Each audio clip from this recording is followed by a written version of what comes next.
Okay, good afternoon, everyone.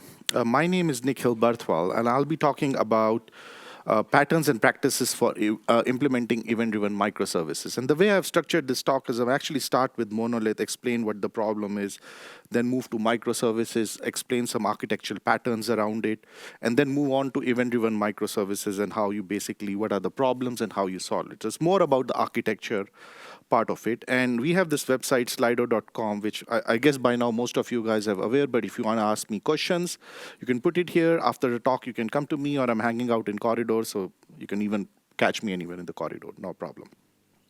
Okay, so we'll start with the good old monolithic, right? Simple service, you have a persistence layer, database, you have a web service, and then you have this client. Very easy to develop, test, and deploy, but the problem with monolith is it doesn't scale.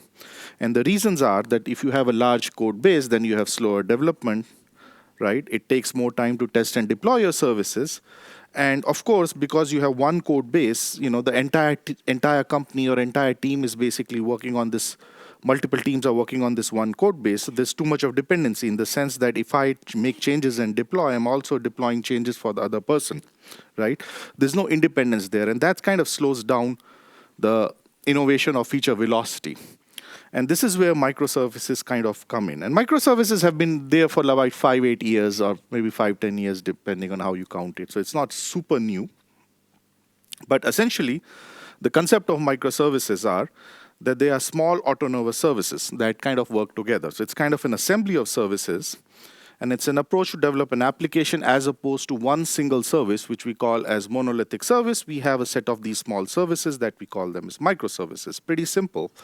The key idea of microservices is that the communication that happens between the services happen using lightweight mechanisms. So you can have something like HTTP, REST, event-driven mechanisms like Kafka, Service Bus. You can have gRPC, etc., but they are lightweight mechanisms. And each team has one or more services that it's in charge of. So teams kind of are autonomous to each other. So essentially, by definition, microservices are an assembly of loosely coupled services. So far, so good. And there are a lot of advantages for such an architecture.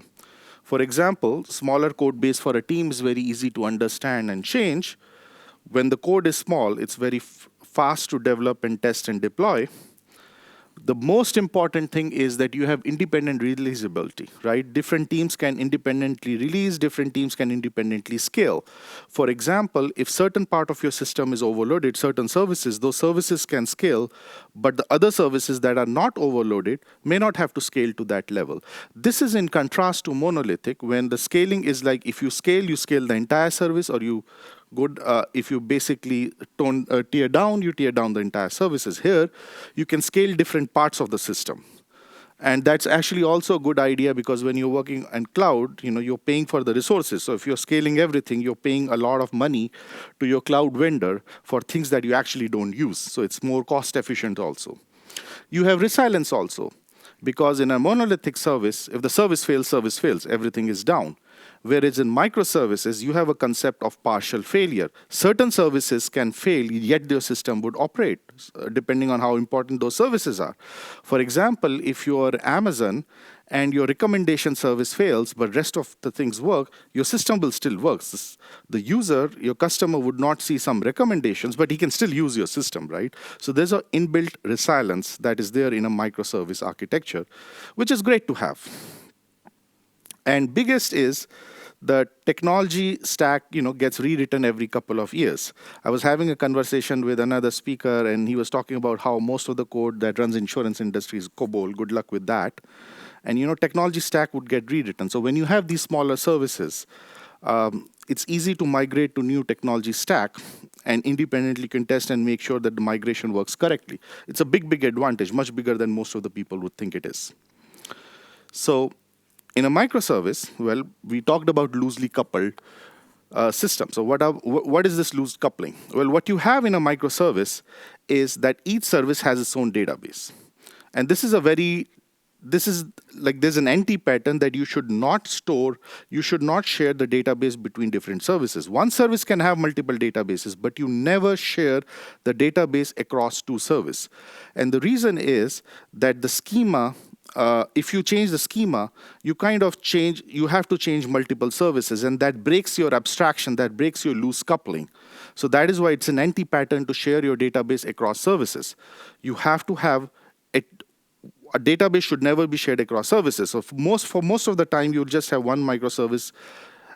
Either it's a stateless, so it doesn't have a database, and if it's a stateful, it will have its own database, usually only one database. And what that means is that because these are loosely coupled services, it kind of reduces team interdependence. If I want to change something, I can just change something as long as the contract for my service basically stays the same. Everything internal can change. It doesn't really matter to an external customer. And reducing team interdependency means faster innovation. In fact, if I was to draw a parallel, I would draw a parallel and say, if you look at typical object-oriented programming and you have a class, your class has a public interface, and then you have your private methods and private functions. And as long as you don't really change the public interface, you could do anything on the private interface and private functions. It doesn't really matter. And certain build tools actually use that really well, because they look at it and they say, oh, the public interface doesn't really have to change, so I don't really have to worry about all the dependencies, right? I can just compile this part. In fact, the idea of microservices, in my opinion, is nothing but object-oriented programming applied to web services. And funny enough, object-oriented programming actually came from microbiology, because one of the pioneers of object-oriented programming was Alan Kay, who was a microbiologist by training. And he saw services as like a human body. And when you look at human body, any system like human body, what does human body consist of? Human body consists of cells, and cells have cell walls, and outside cells just interact with the walls, and whatever happens inside that cell is private to the cell. Outsider doesn't care. So he took this concept to object-oriented programming, and he said, well, I have an objects. System will interact through a bunch of these objects. Objects have a public interface, which is how the rest of the world would interact.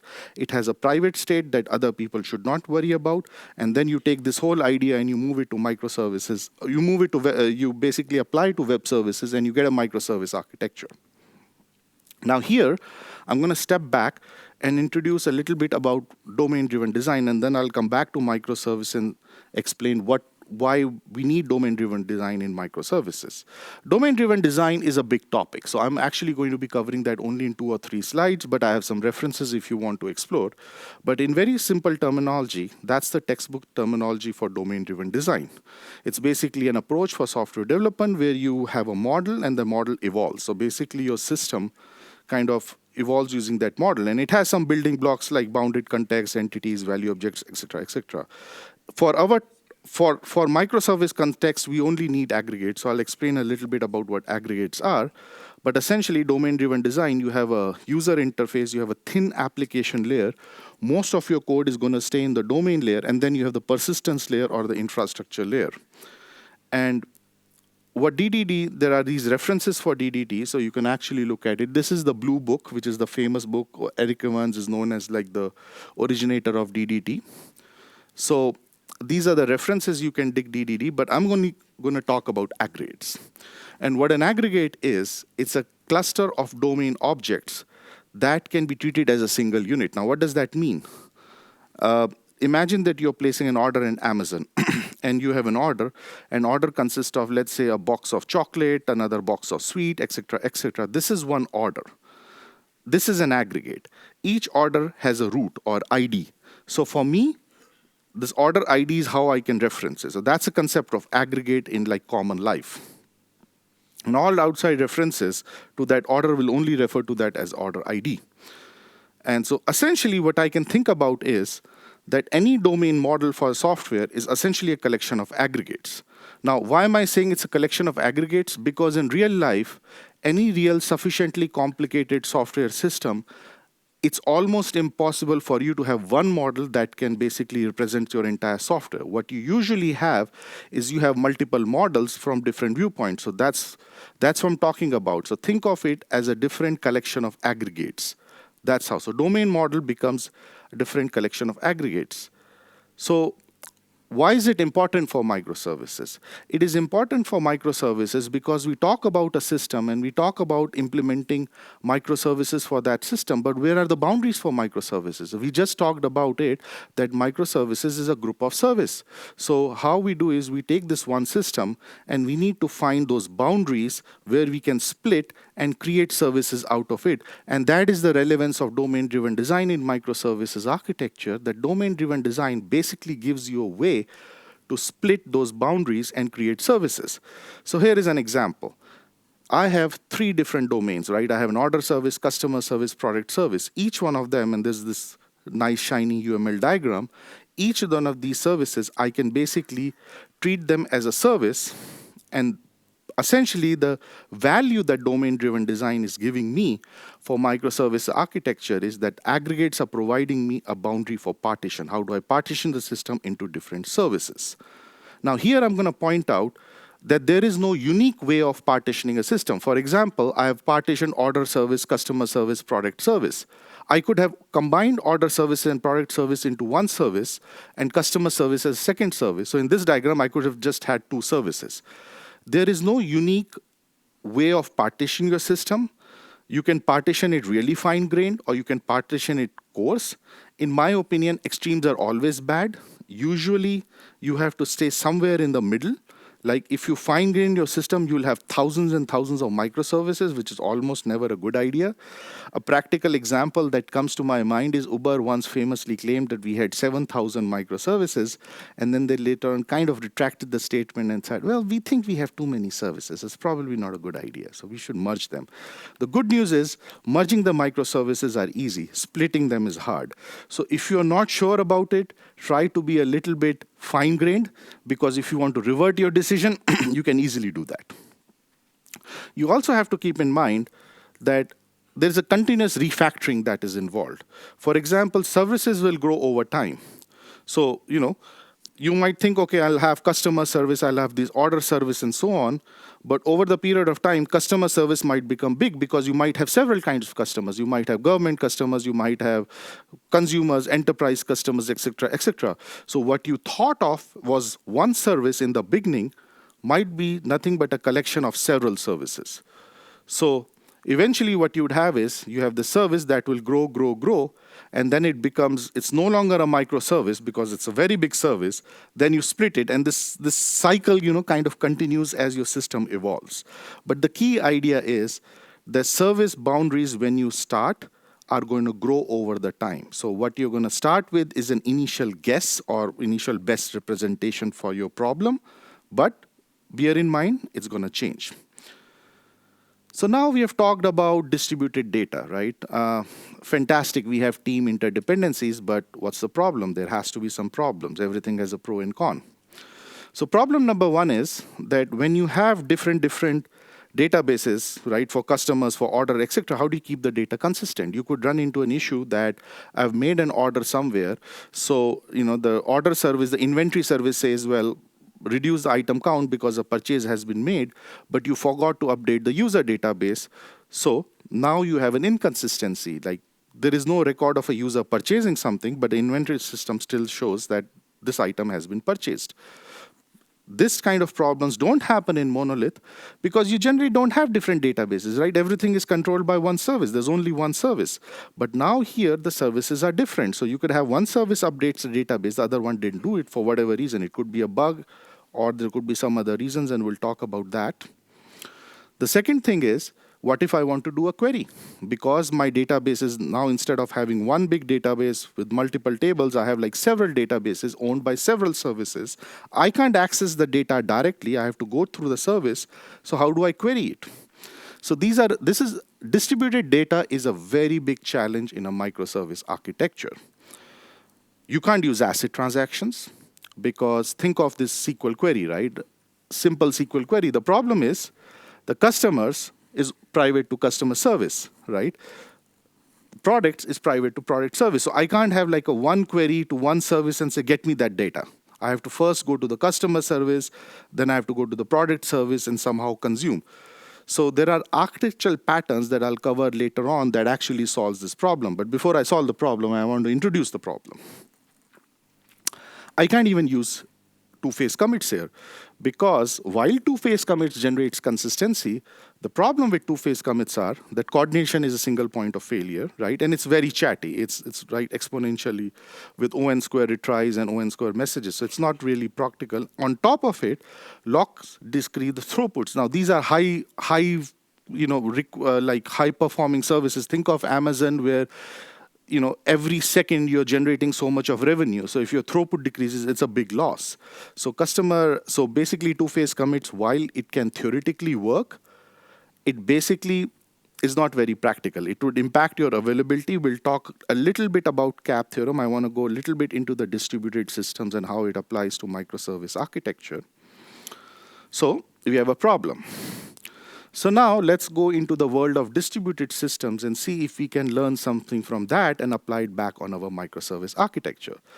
So we have the CAP theorem, right? CAP theorem says that consistency, availability, partition, network, we can't have all three. We would have to choose. Availability is very important because these services are usually always on. If your availability is impacted, your revenue is impacted. By being distributed in nature, you have to have partition tolerance. But what you can sacrifice a little bit is consistency. So what you can have is, instead of consistency, you can have an eventual consistency. And this is where event-driven microservice architecture comes into the play. And a lot of people confuse microservice and event-driven microservice as the same thing. It is not the same thing. Microservice simply says you have a system which consists of services. Event-driven microservices are a subset of microservice architecture that specifically deals with how events are being communicated, and we'll talk about these events, what these events are. But essentially, event-driven microservices brings eventual consistency and has high availability, high network tolerance. So it's kind of a subset of microservices, it's not the same thing. So what is an event-driven architecture? Well, event-driven architecture says that when events happen in a system, and what is an event? An event is a change of state, right? An event happens in the system, then as anything that changes in the state of the system changes, an event is generated. And then all the listeners get notified of these events, and some listeners may take actions. And it's a very highly distributed, loosely coupled architecture, which is pretty synonymous to how microservices architecture is that typically you have a service bus, you have a medium where these events are being generated, and producers and consumers, and usually the producer does not know who the consumers are. So it's often used for asynchronous flow of information. In fact, a lot of times you have these fancy names, event-driven architecture, but you realize that these are very simple concepts and we have been using them in one form or another for many years. For example, a few days back, I took a flight to come to Prague from US, right? And at the airport, I have an event-driven architecture in the sense that there's announcements being made, hey, this flight XYZ is leaving from gate number 3 in like 2 minutes or 5 minutes or whatever. So everybody who's on that airport would listen, and some people might take action. That's an event-driven architecture. The producer who's making that announcement doesn't know who the listeners are. There are individual listeners, and the listeners can dynamically come and go. They can take action. The producer does not know, and air is the medium. So think of air as the service bus, listener, the person who's making an announcement as the producer, and individual passengers as consumer. That's event-driven architecture. A closely related architecture pattern is event sourcing. So what is an event sourcing? Event sourcing says that rather than we maintain a state of the system, what we do is every time a state changes, we generate these events. We maintain the events that has happened over the period of time. So rather than maintaining the state, we basically have events, right? And we store these events that trigger the state change. And once we have all of these events, what we can do here is we could be like, it enables us to roll back in time, and you can see how the system is evolving over time, because now what we have is we have these events that can combine and recombine. And I'll explain a little bit about why I'm saying this creates a future workflow. But before that, again, I want to point out that in some form of another, event sourcing has been part of the life for more than thousands of years, at least 1,000 years. How? When you look at a bank ledger, a bank ledger is an event sourcing application. For example, your balance when you open up an account, your account has $0 or €0, right? And then you do a transaction. I'm depositing some money, I'm withdrawing some money, and what is your state of the system? Your state of the system is your bank balance. But what is your bank balance? Your bank balance is a sum of all the transactions that you have done. Every time you deposit your money, it's a plus X amount. Every time you withdraw, minus Y. And if I take all these X's and Y's and I combine them, I get the final balance. That's event sourcing. Another very common example of event sourcing that we developers use is Git. Every time I do a commit, what happens? That commit, that delta is being stored. And what is my state? The state is my source code, right? Sales is my source code. So if I add all the deltas that I have committed over a period of time, I get my state of the system, which is my source code. So that's Git. I can go back in time, either in my bank ledger, or I can go back in time in my version control system, and I can see how that state evolved over a period of time. Now, why am I saying that it can create future workflows? Because sometimes I want to change my system, how I operate. Because I have all of these events stored, right? I can change the system and then see how those events are being changed and modify these events, and I'll have a new system let's say, okay, how do I explain? If I have a traditional system where I have a database and I have the final state of the system, then if I make a change or if I want to create a new workflow, how do I create that?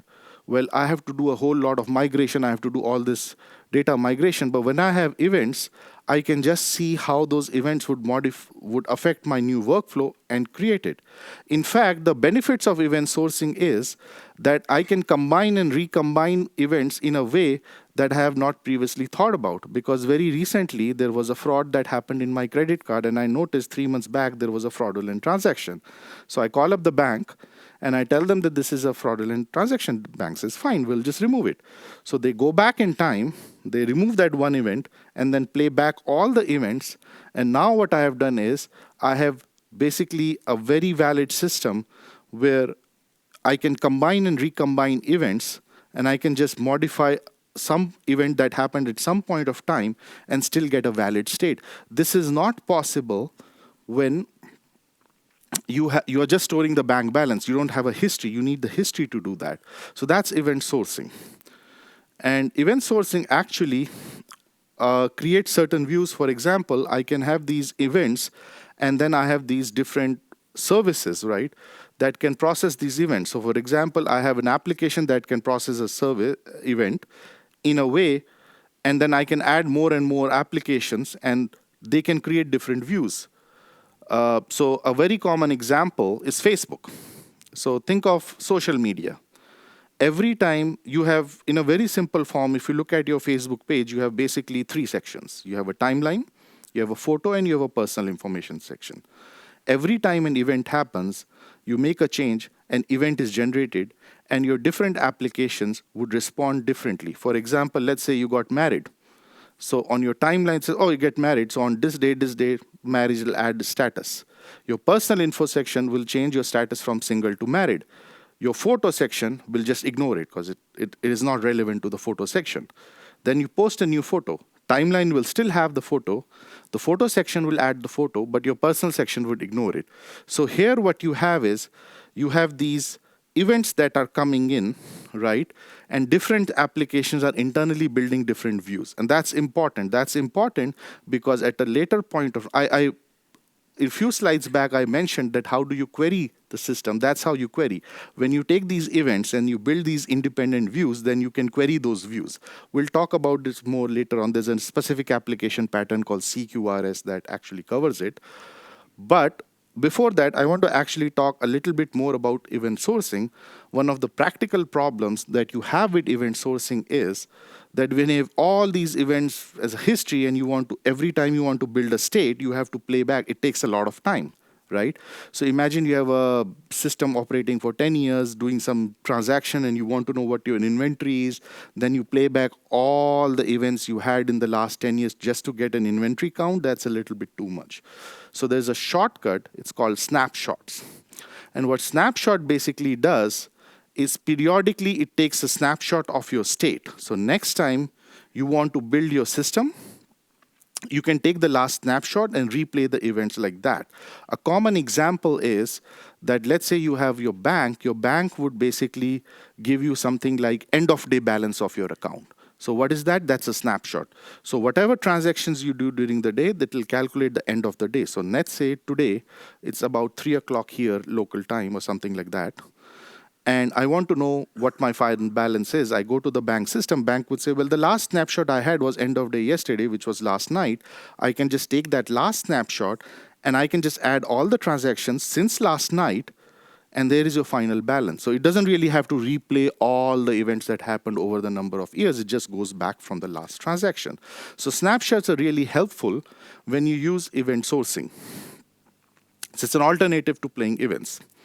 So what are the benefits and drawbacks of event sourcing?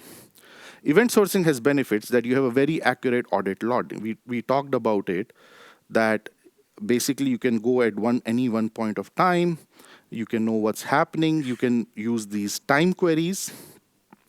So that's great. And we already talked about it, the application can have same events and process multiple views. So that's kind of fantastic, okay? But there are drawbacks, obviously, for everything. A, complex. It's just much more simple that, I can just store the state as opposed to storing all the events. So there's complexity that is involved. We'll talk a little more about it, but there's no strict consistency.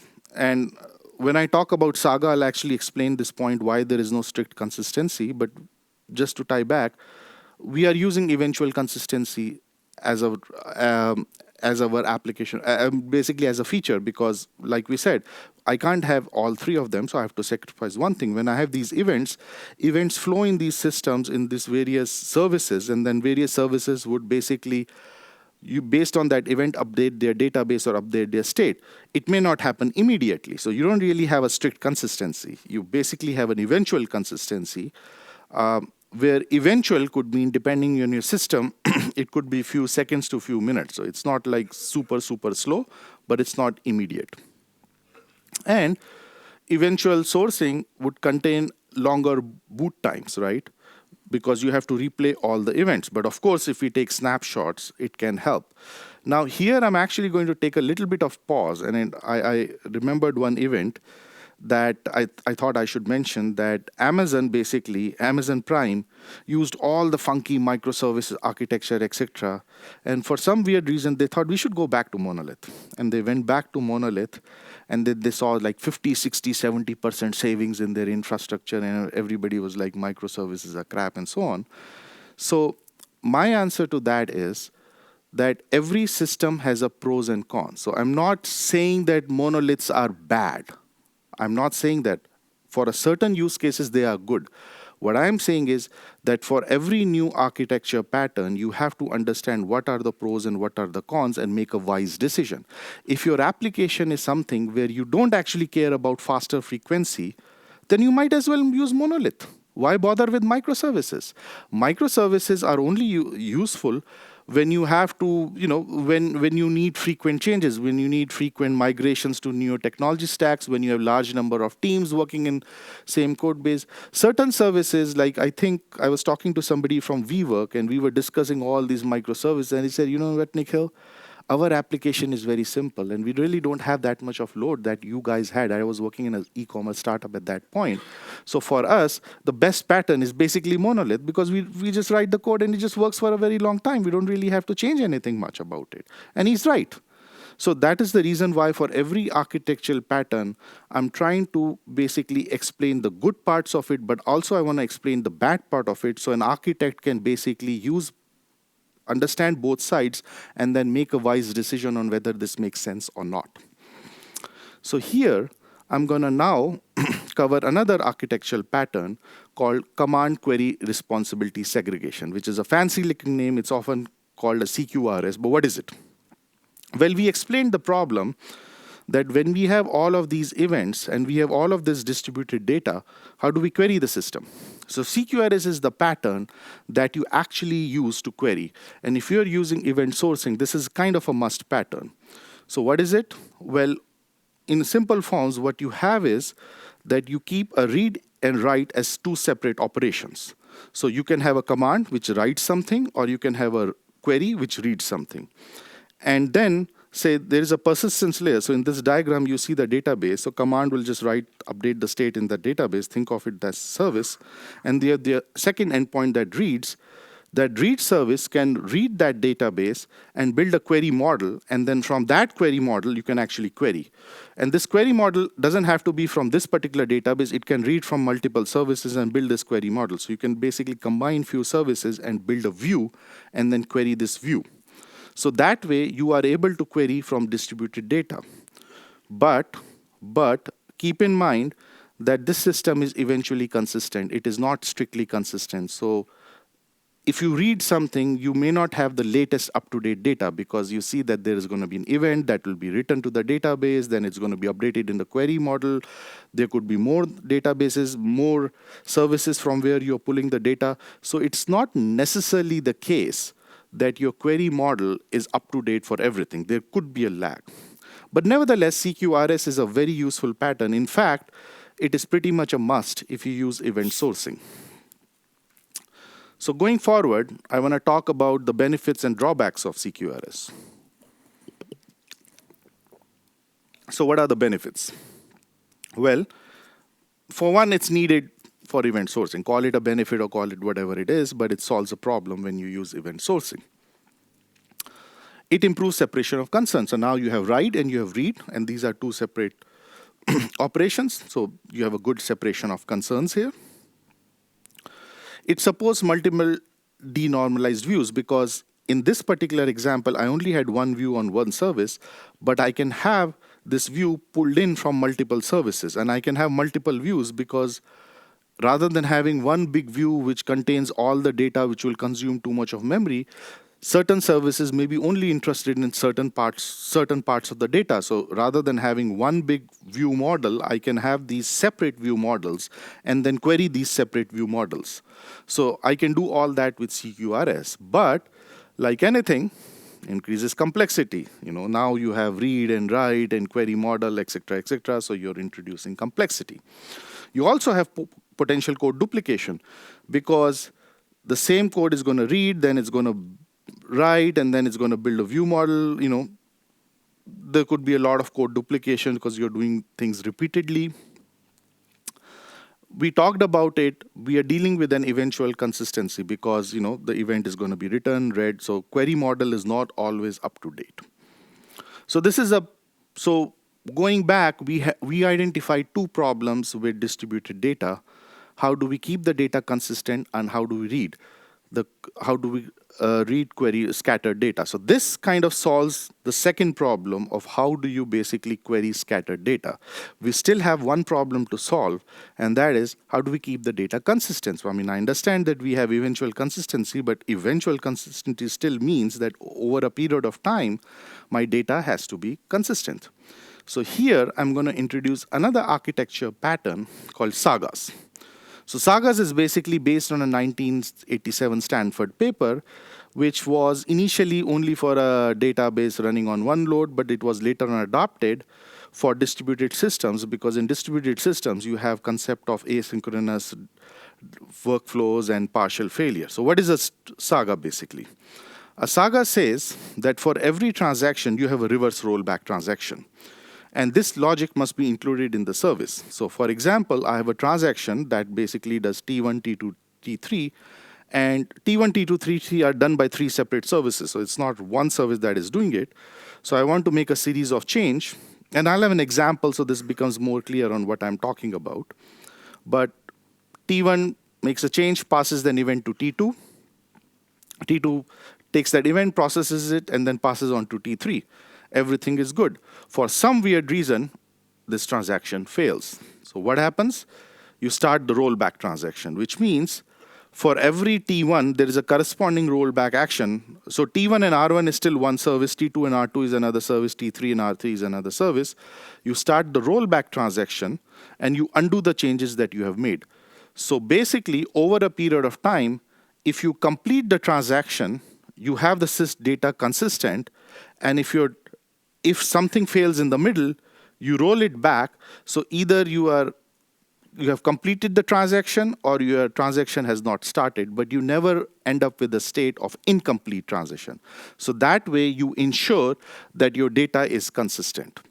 So let's actually look at an example, okay? So long-running transactions, we talked about compensate handling failures. How does that happen? Imagine that I want to transfer money to somebody, right? So I'm going to deposit a check that introduces a saga. Check credit card service, first of all, says that does the sender, which is me, have enough money? I'm writing a check for you for 1,000 euros. I mean, I should have 1,000 euros in my account. Otherwise, the transaction is not valid. If it does, great. Let's continue with the withdrawal service, that the money is basically pulled from my account. And then the third transaction is deposit service. Now, what could go wrong? Suppose I want to transfer money from my account to your account. So the money gets pulled from my account, but just before it is returned to your account, you close your account. So what happens? That money is hanging in the air. Then what you start is you start a saga and you start the rollback transaction that this process could not be completed. Then you should basically, whatever money that has been withdrawn from my account should go back to my account. So eventually, either I will have 1,000 euros in my account or you will have 1,000 euros in your account. But what would not happen is I don't have 1,000 euros and you don't have 1,000 euros. The 1,000 euros disappear. So that should not happen. Although in this particular case, you could get into weird edge corner cases that the money is withdrawn from my account just before it's transferred to your account, you close your account, so the money should go back to my account, but just before it goes back to my account, I close my account. So what happens? So you could get into very edge and corner cases, even with sagas. The downsides of sagas is that saga has no isolation. So we know about asset properties, right? So it has atomicity. All the transactions are executed or completed. That's great. Consistency is there. We explained why the consistency is there. There's a durability, right?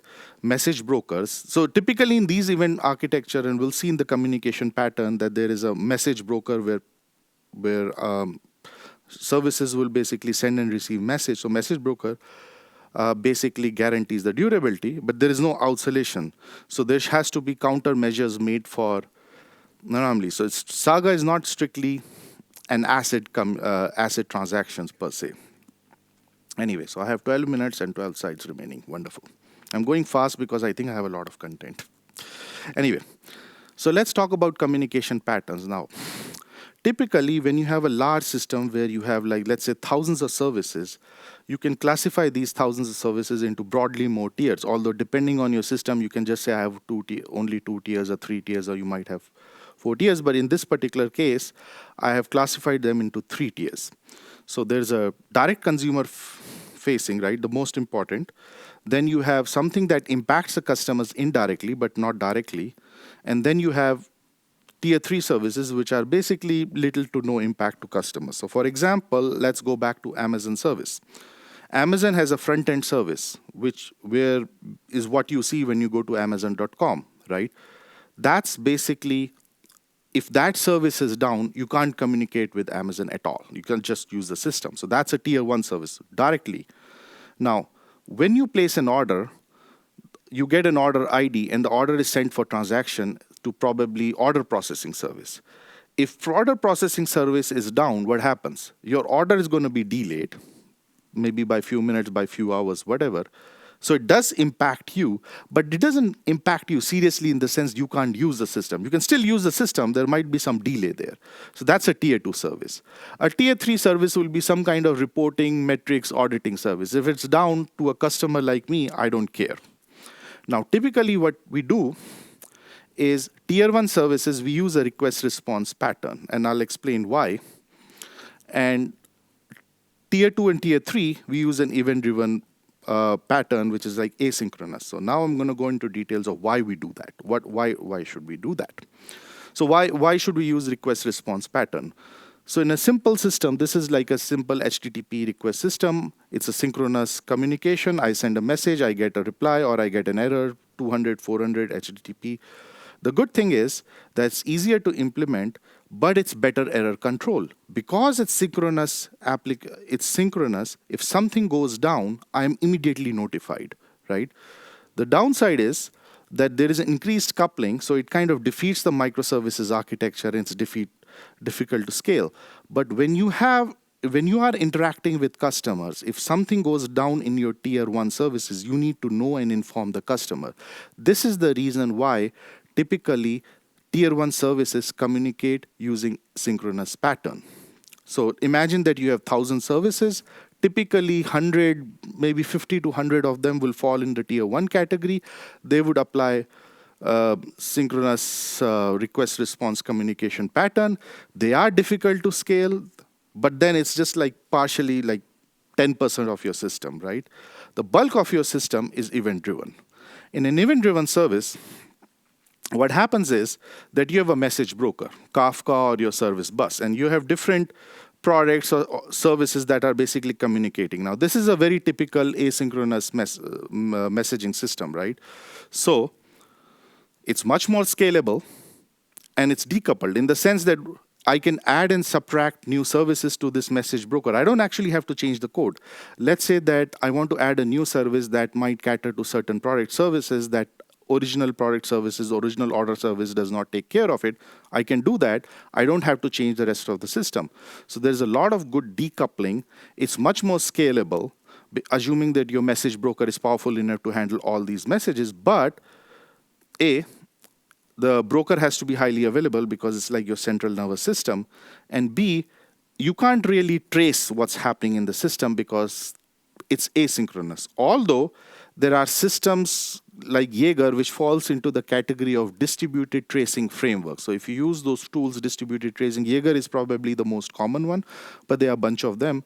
Then you can basically get a good view of what is happening in the system. What happens here is that, and this is a problem with microservice also, that in monolithic, if something fails down, right, you get a nice exception stack of your error. Whereas in a microservice, because there are different services, you don't really get a nice stack. You get a nice stack of that particular microservice, but you don't know what really happened. So you have to use these insight tools like distributed tracing framework that kind of digs down and figure out what is happening with the system, why things are not working. So how these asynchronous workflows work is that typically you have the tier 1 service, which is basically your user service. You place an order through a client, let's say from my mobile phone, it gets an order, right? It responds back, I'm issuing you an order ID, and I've sent your order to processing. And then your tier 1 service will now communicate to tier 2 service using an asynchronous. So these patterns, like the request response patterns, event driven patterns, it's not an either or. Most practical systems will use both of them. For tier 1 communication between services, they will use request response. For tier 1 to tier 2 or among tier 2, they'll just use event driven systems. So for example, stock service sends asynchronous request to ship order and then returns the acknowledgement synchronously, period. Now we have talked a little bit about microservices. I want to spend last few minutes talking a little bit about services, serverless, because that's also a hot topic. Now, one of the problems with microservices is that microservices have a lot of management overhead because you need load balancer, you need all these applications, et cetera, different machines. You have all of these things that load balancing, etc., that you have to take care of. Of course, your cloud provider provides you with building blocks to do that, but you still have to tie those building blocks. And this is where advantages of serverless application is. Like serverless applications, it just abstracts out the server for you. It's an event-driven, pay-as-you-go. You can have subset billing, wonderful. So you really don't have less management. You don't have much of management overhead. So the question is, can we implement microservices as service application? And answer is, of course, because when you look at microservices as an assembly of fine-grained services, and then you look at serverless, which is defined as logic distributed and stateless event-driven containers, you realize that both of them share a common trait, which is they're both loosely coupled components, like assembly of loosely coupled components. So I can implement a microservices architecture as a serverless application. It is possible. Here also, I have to look into particular, there are some patterns and anti-patterns that I have to deal with. And typically in a serverless application, I have backend as a service. So there I'll still use the same independent realizability. So team A owns a bunch of functions or containers or services, whatever you call it. Team B, team C, same thing. You don't share the schema across service across your various database. That's an anti-pattern because then that breaks the loose coupling nature. Some people even initially when microservices was implemented came up and then serverless architecture. So there has been some work on how you can migrate microservices to serverless. So there are patterns like you decouple the components, then you first move the data, and eventually then you message queues the next one, and then you can lift and shift your code, package your services into containers. But even in migrations, you can run into challenges related to integration. But again, I want to point out that most of the practical systems are not like this is a microservice or this is a serverless. It's usually both because we operate in a hybrid world, right?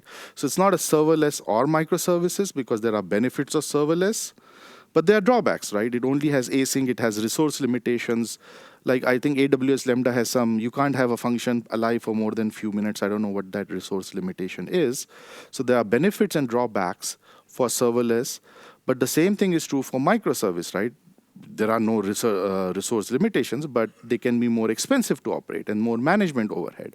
So what you do in real life is part of your system is basically implemented as serverless and part of the system is microservices. In fact, if we go back to our tiered application architecture, what we can do is our tier 1 services can be microservices, and tier 2 and tier 3 can be basically order processing. All these can be serverless because now you can have like instances 0 when basically an order comes to process, a function will wake up, it will process, and once it's done, it will scale down to 0. It doesn't have to be alive all the time, right? So that's a good cost saving for you, and it's easy to implement also. Whereas your front-end service will always be on because if they are not, if you're processing on per request, usually you can have cold start problems in serverless where it takes time to boot up for a new instance. Even otherwise, when you're dealing with scale, you're pretty much that function has to be always on. And when you have spikes, I don't know about Europe, but in US we have this Thanksgiving holiday, which is basically a shopping season where there's a huge spike in online, and a lot of times services usually break because they can't handle that spike. So you want services that have like no resource limitations, whereas serverless can have limitations. So towards the end, I want to provide some resources for further, because I've talked a lot about architecture patterns and I've drawn from a lot of different sources of information. So I'm trying to cover a little bit of a high level things, but if you want to dig deep, if you want to understand microservices, Sam Newman's book is a good architecture. I've already talked a little bit about domain-driven design, the blue book as they call it. Regarding how you communicate, Chris Richardson has an excellent text. There's a video on how you use DD to develop microservices. Overview of saga pattern. This is actually coming from Chris Richardson's site, which is basically covered in microservices patterns. A distributed saga is basically Katie invented that during her time at Twitter. So it's kind of the same thing, except instead of having one saga, you have a distributed saga and you have basically a coordinator that would coordinate. So that's one of the architecture patterns that you may want to know about. We'll talk about the summary. Microservices enable faster innovation. We saw that. We had a problem of how we create service boundaries, so we can use DDD for that. I'm actually pretty much out of time. Data can be distributed, creates a challenge. We have event-driven architecture for eventual consistency. We talked about event sourcing CQRS, and sagas can be used to maintain data consistency. And with that, I'll end and questions.